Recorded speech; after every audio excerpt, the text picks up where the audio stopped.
Honorable Member of Parliament, தொடர்பான கலந்துரையாடலுக்கு வருகிறது தொடர்பான கலந்துரையாடல் இந்த நிகழ்வில் வரிசை Trade, Food Security and Commerce, Food Security and Cooperative Development. ஏற்கனவே யாழ்ப்பாண பொருளாதார மத்திய நிலையம் சாவகச்சேரி உயிரிழப்பு ஏற்பட்டிருக்கிறது. எங்களை பொறுத்த வரைக்கும் அரசாங்கத்தை பொறுத்த வரைக்கும் உண்மையாக ஒரு உயிரிழப்பு என்பது ஒரு கொடூரமானது என்பதை நாங்கள் உணர்கிறோம்.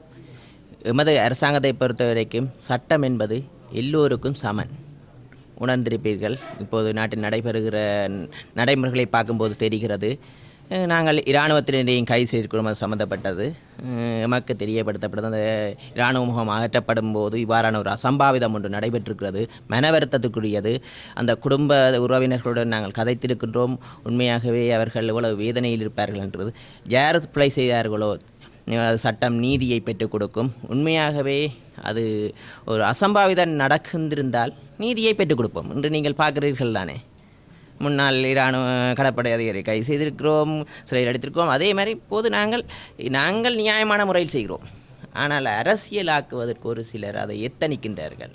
இந்த அரசாங்கத்தை பொறுத்த வரைக்கும் நாங்கள் கூட பிழை செய்திருந்தால் தண்டனை உறுதி. சட்டத்தை நியாயமான முறையில் நடைமுறைப்படுத்துவதற்கு அரசாங்கம் நடைமுறை சாத்தியத்தை இன்று உறுதிப்படுத்திக் கொண்டிருக்கிறோம். ஒரு சிலர் அதை வச்சு அரசியல் செய்வதற்கு நிற்கிறார்கள். கத்தால் என்று கூறுகிறார்கள், கடையடைப்பு என்று கூறுகிறார்கள். அரசியலில் வங்குரோத்தடைந்தவர்கள்.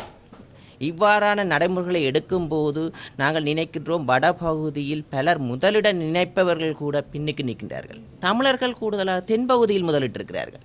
ஏனென்றால் அங்கே அரசியல் செய்யணும். இவ்வாறான கடையடைப்புகளோ, நாங்கள் அரசாங்கம் பிழை விட்டிருந்தால் கடையடைப்பு செய்வது நியாயமானது. அரசாங்கம் நியாயமான முறையில் தீர்வை பெற்றுக் கொடுப்பதற்கு எத்தனிக்கும் போது ஒரு சிலர் அரசியல் செய்வதற்காக இதை ஒரு பகடைக்காயாக பயன்படுத்துகிறார்கள் என்று நாங்கள் நினைக்கின்றோம். மக்கள் உணர்வார்கள். நாங்கள் அதற்கான நீதியை பெற்றுக் கொடுப்பதற்கு அரசாங்கம் என்ற வகையில் பூரணமான ஒத்துழைப்பை மக்களுக்கு வழங்குவோம். உண்மையாகவே கர்த்தால் ஒன்று செய்வதற்கான ஒரு காரணம் ஒன்று கண்டிப்பாக தேவை. நாங்கள் நினைக்கின்றோம், அரசாங்கம் என்றதில் இன்று ஒவ்வொரு நடவடிக்கை எடுக்கும்போது மக்கள் சார்பாகத்தான் நாங்கள் நடவடிக்கை எடுத்திருக்கிறோம். இராணுவத்தை கைது செய்திருக்கின்றோம், போலீசார் கைது செய்து சிறையில் அடைத்திருக்கிறார்கள். இனி நீதிமன்றம் தான் அதுக்கான தீர்ப்பை வழங்கும். நாங்கள் இந்த இதுகளில் தலையிட போகிறது இல்லை.